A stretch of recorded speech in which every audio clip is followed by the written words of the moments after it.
Most airports suck, anyways. That's true, huh? Especially now.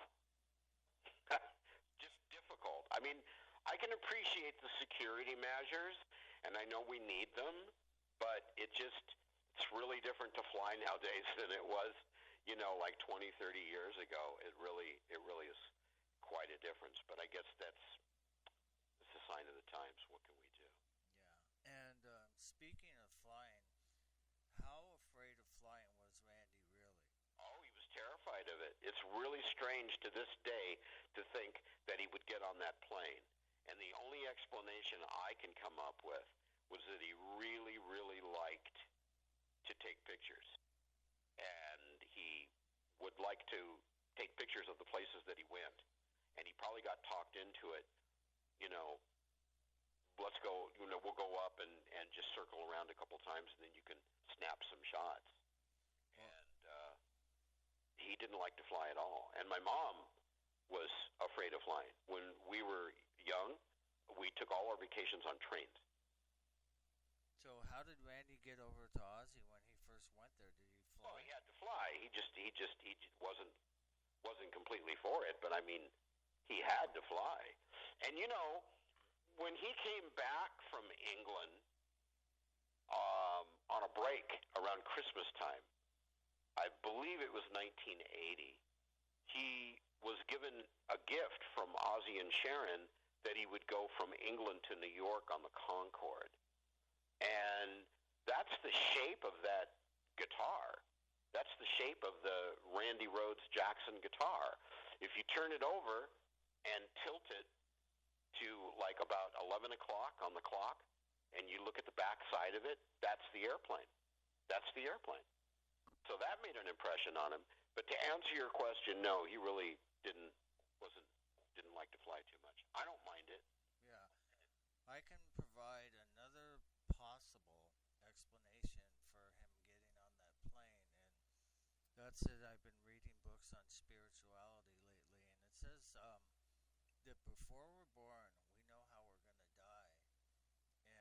And I'm not saying that he consciously knew that he would die if he got on that plane, but he might have instinctively knew that it was his moment to step out. And since I've been reading these books, I've been able to handle his death a lot better than I did. Yeah, and there's a guy named Dave Van Prague, and he wrote books about that. And oh, my wife knows who he is. She's talked about that guy before. I know who you're talking about. Yeah.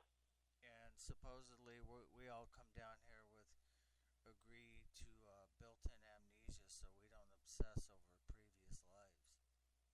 That makes sense. I could understand that for being a possibility of not being able to recall previous lives. That makes a lot of sense. So that's the only other reason I could think of why Randy got on that plane. And like I say, it wouldn't be a conscious thing. It would be more instinctive, and just his like he was programmed. Well, I don't know what to say to that. I don't have any comment about that. I couldn't say anything about that. But if he didn't get on that plane, he would have got hit by a bus. It was his time to go. That's it. When people's time is up, it's up. My mom is ill, but she's with us and she's doing pretty good. But we've been told in the last 4 years a couple of times that she was going to pass away. She didn't. She's still with us. So when your number's up, it's up. Yeah, I just went through that with my mom several times, finally losing her last February 20th. But so it's pretty fresh for you. Oh, it's very fresh. It's only been literally just a year and some change. Oh, it's February, March, April. Yeah. 2 months. Yeah. But she was. Well, I really want to thank you for affording me the opportunity to play my music on your. Is webcast the right word? Am I saying that right? Or is it something? What is actually, what would it be called? I think the technical word is webcast. I just refer to it as a broadcast. But okay. I think. Well, I appreciate you letting me play my music on your broadcast because it does sell records. It really does. And after we get off the phone here, I'm going to play. Tell me if I got the title right. Princess of Ibiza. Is that right? Princess of Ibiza is about most of my um, music is based on a story. There's a story behind it. Not all of my music, but most of it.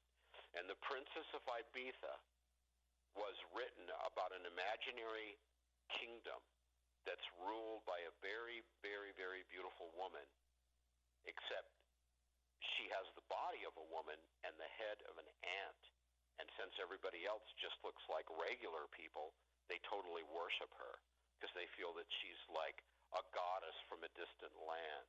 And the thing that makes Ibiza an imaginary kingdom that I invented, what makes it very interesting is there's no monetary transactions.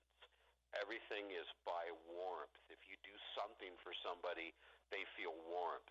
By that I mean they feel like they're content, they're well fed, they slept well, they feel very, very good. And that's how people reward each other in that imaginary kingdom. And the Princess of Ibiza is actually her fanfare. That's her song that they would play when she gets out of her carriage and then she walks among her people. Yeah, and that's a beautiful track. Well, thank you.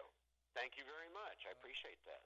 You're quite welcome. Yeah. You know, in a perfect world, that would be an orchestra. So when you hear all those things going bum, ba ba bum, ba ba bum, ba ba bum, that would be a horn section. But when I recorded this record, there's no way I could afford that. So it actually is synthesizers and a strange guitar. I'd never seen a guitar like this in my life, but my friend Mike, who recorded that record with me, had this guitar called a Kurzweil. And it was the strangest thing. It kind of looked like an axe, but then um, it just had tones and sounds that were unlike anything I ever heard. So we made a compromise, and we used the Kurzweil on that. And if you listen to that song real carefully, at the very, very, very, very end, you hear the little bells playing her theme song. That's what the Princess of Ibiza is. It's her theme song. That's her song, the Princess. Cool. That's a great explanation. And that's really cool that all your songs are inspired by something, you know, that's Well, art. most of my songs, I'm glad this came up. Most of my songs are inspired by pieces of art. I don't necessarily, I listen occasionally. The older I get, the less I listen to other composers and other pianists. And one of the reasons is because I'm fanatical about not plagiarizing them and not plagiarizing myself. That is to say, former works. And I go and get my inspiration by going to an art gallery and looking at art. So basically what a lot of my music is the way that art sounded to me.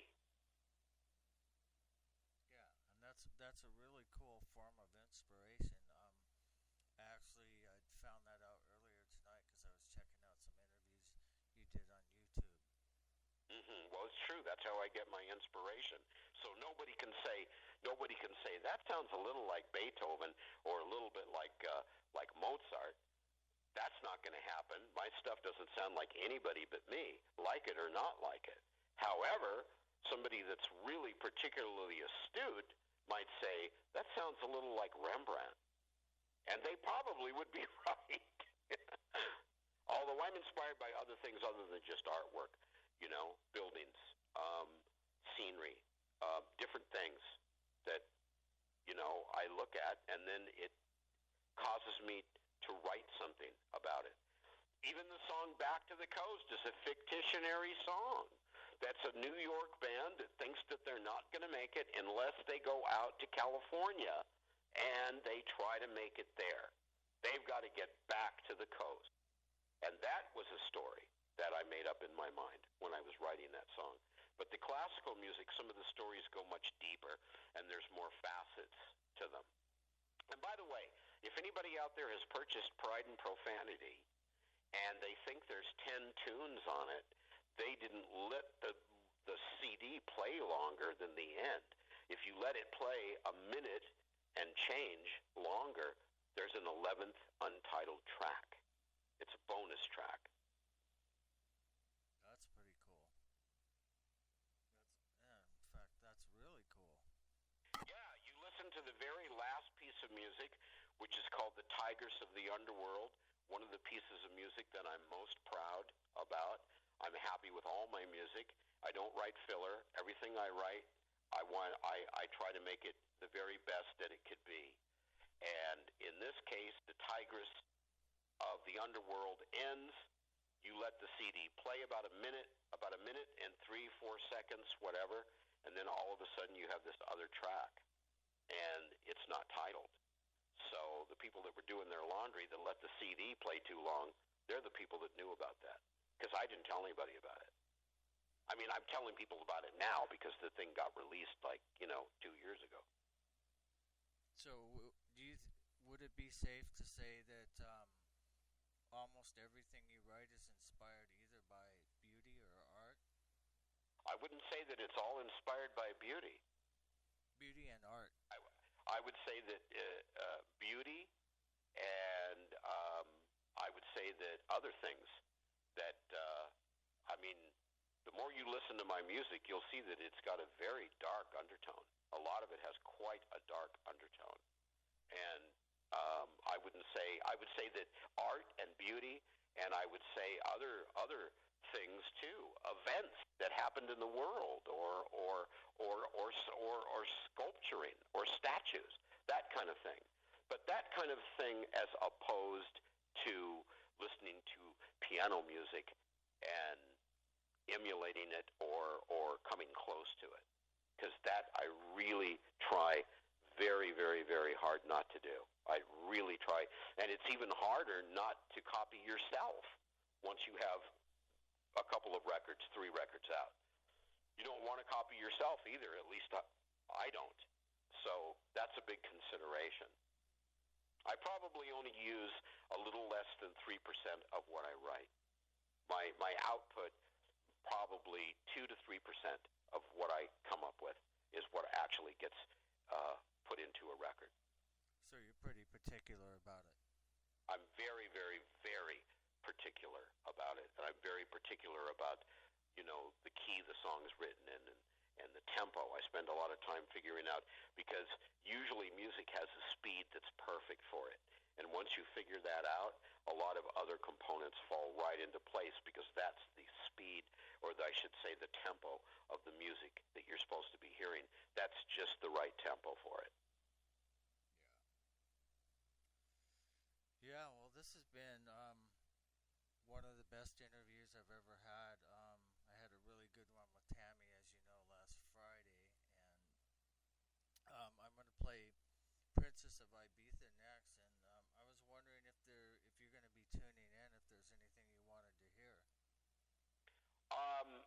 Well, actually, to be brutally honest with you, I'm actually going to go to my home at this time, and since this is being recorded for me, since it's being recorded for me, and I will get to hear it, although I won't get to hear it tonight.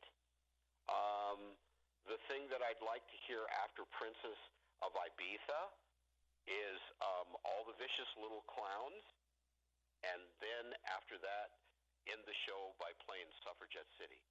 Okay, well, I will be able to play Suffragette City, but I only have a couple songs in my computer at the moment, so I won't be able. Oh, I thought you had the whole record. I do have the whole record, but I didn't have all of it downloaded. Oh. And I wasn't able to locate it today.